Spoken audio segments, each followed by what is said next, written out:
They appear to have the ability to materialize and dematerialize without a trace. One of the great mysteries of the UFOs isn't seeing them, is trying to figure out where are they when you don't see them. Some people say, well, they're from another galaxy.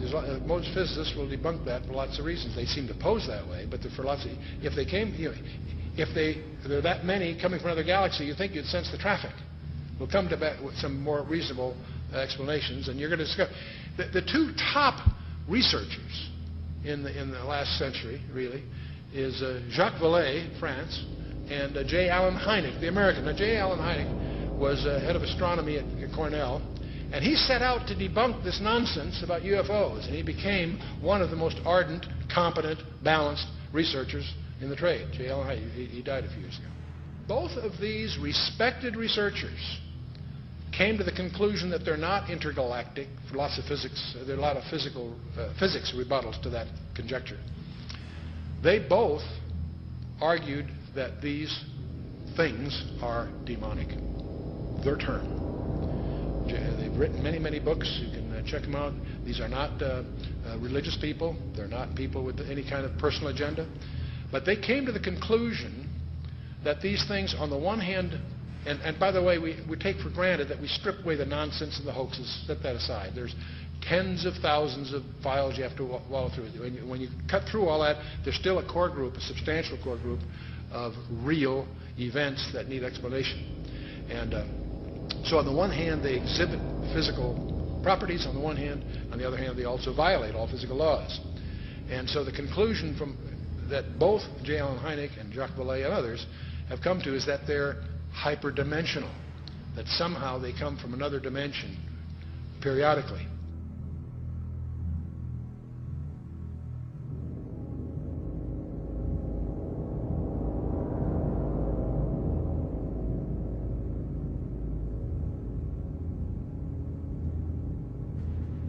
Both of them came to the conclusion that these creatures are hyperdimensional.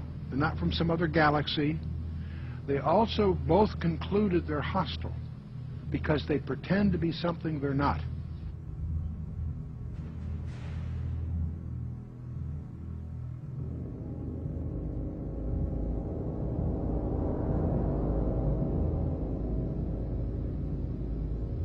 Guys getting the image? Franklin, we see a long line, a couple of star-like things, and a lot of things swimming in the foreground. Can you describe what you're seeing? Well, the long line is a tether, and there's a little bit of debris that kind of flies with us, and it's illuminated by the sun at such a low angle. So there's a lot of stray light, and it's getting washed out quickly, but Rod is trying to do a quick, good job here adjusting the cameras. It wasn't until a few years ago that I really started to get into researching all this information, looking at, going through thousands of pages of information about UFOs that just confirmed, what I had already believed about this phenomenon, that I believe the evidence clearly points that they are, in fact, demons. And, there are others, Brother Michael, who are now beginning to believe that as well. So you're not out there all by yourself anymore. So these demons would make them then spiritual phenomenon, I would take it, right? Yeah, I think when you look at it, there's certain characteristics that everyone will agree has been seen and demonstrated also by these UFOs, such as they penetrate the ground, they penetrate water, they disappear in front of people, they appear right in front of people. One person will see a UFO and the person next to them will not see the UFO. They change colors, sometimes only one accelerating. They change shape, they change size. Many people have made the comment that they seem like they're alive almost.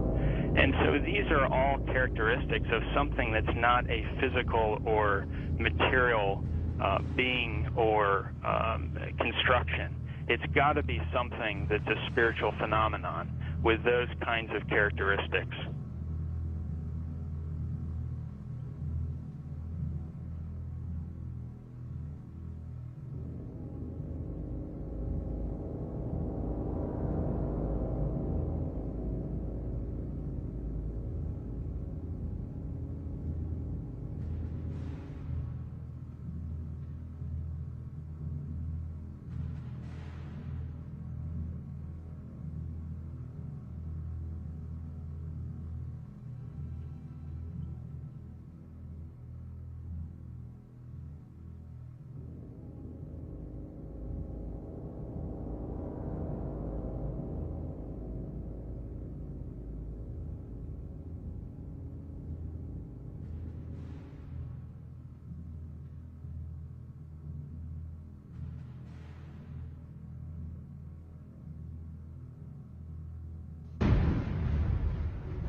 somewhere between 1 and 3%, various polls agree, somewhere between 1 and 3% of Americans claim that they have had an abduction experience.